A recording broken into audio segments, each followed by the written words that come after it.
Welcome to Headline News. This is Maria Han. Graham warns that Kamala Harris may be impeached if the Republicans take back the House. Former President Trump was on trial for impeachment on charges of incitement of insurrection. On Sunday, February 14th, Senator Lindsey Graham criticized the impeachment process. He said the process they used to impeach this president was an affront to rule of law. He was the first ever president to be impeached without a lawyer, without a witness, without an ability to confront those against him, and the trial record was a complete joke. Graham made the remarks in an interview with Fox News Sunday after the Senate announced Saturday, February 13th, that Trump's impeachment had failed. He believed that following the same logic, Kamala Harris should face impeachment on the same charges. Vice President Harris called for donations to bail out violent protesters who were jailed last June. Graham stressed that by that logic, the same approach could be taken to impeach her if Republicans took over the House. He said, "If you use this model, I don't know how Kamala Harris doesn't get impeached if the Republicans take over the House, because she actually bailed out rioters, and one of the rioters went back to the streets and broke somebody's head open." Harris tweeted last June, "If you're able to, chip in now to the @MN Freedom Fund to help post bail for those protesting on the ground in Minnesota." According to Fox News, the Minnesota Freedom Fund has been used to provide relief to a number of convicted violent offenders, including violent protesters convicted in response to the George Floyd death that erupted last summer. Among those rescued by the fund was a suspect who shot at police, a twice convicted sex offender, and a woman charged with murdering a friend.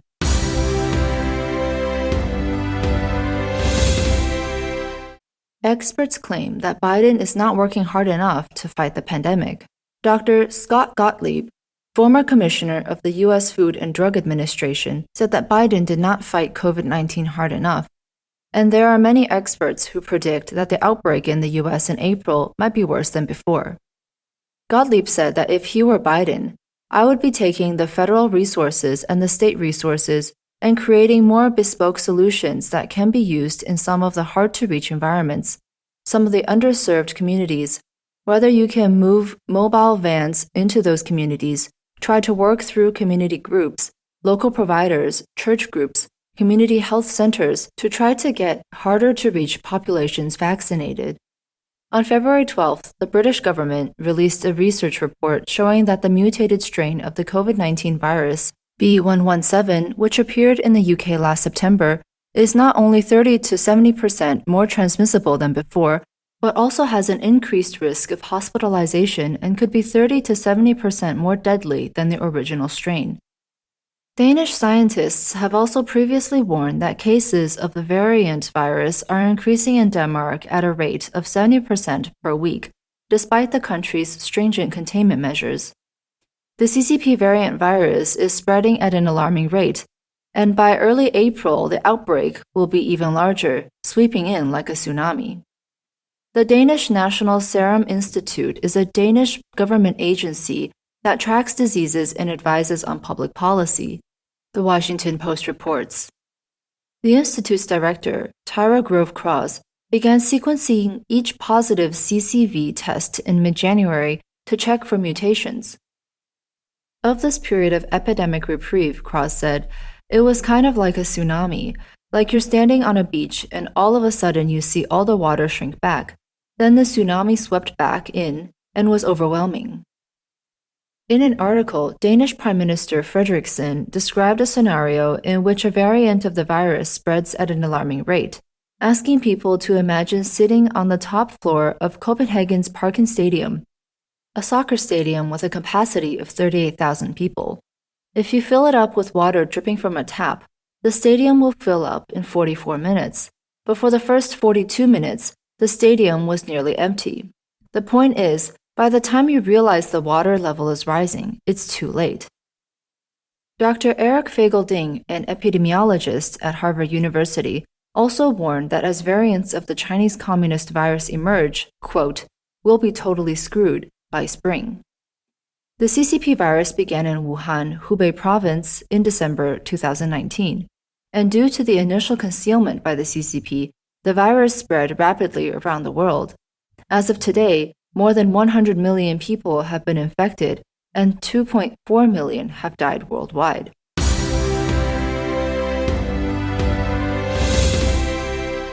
Trump's impeachment defense attorney says media must start reporting facts fairly. Trump's impeachment defense attorney, Michael T. Vanderveen, said that the media is trying to divide this country and is profiting from misinterpreting the facts. He called for the media to report the facts fairly. Following his impeachment defense on February 13th, Vanderveen told CBS News that what this country wants and needs is for the country to become united, but that the media is intentionally dividing the country because if the media wants to tell its story, it doesn't need to tell it like it is now. He added that the media has to start telling the right story in this country, and that the media is trying to divide this country for profit. You are bloodthirsty for ratings, and as such, you are asking questions now that are already set up with a fact pattern, he said. When I watched the news, I watched one station and it's raining. I watched another station at the same time and it's sunny.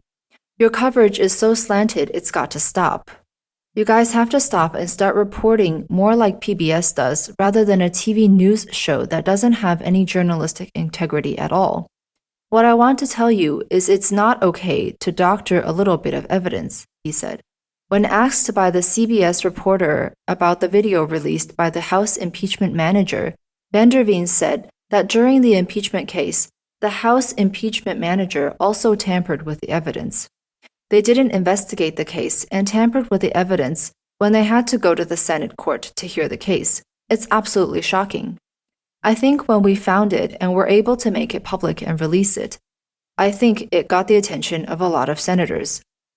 Prior to that, Vanderveen denounced on Fox News that he received nearly 100 threats and was attacked at his home address and workplace during his defense of Trump, claiming that he was treated so undeservedly for doing nothing more than conducting his job duties. Thank you for joining us today, and we'll see you next time.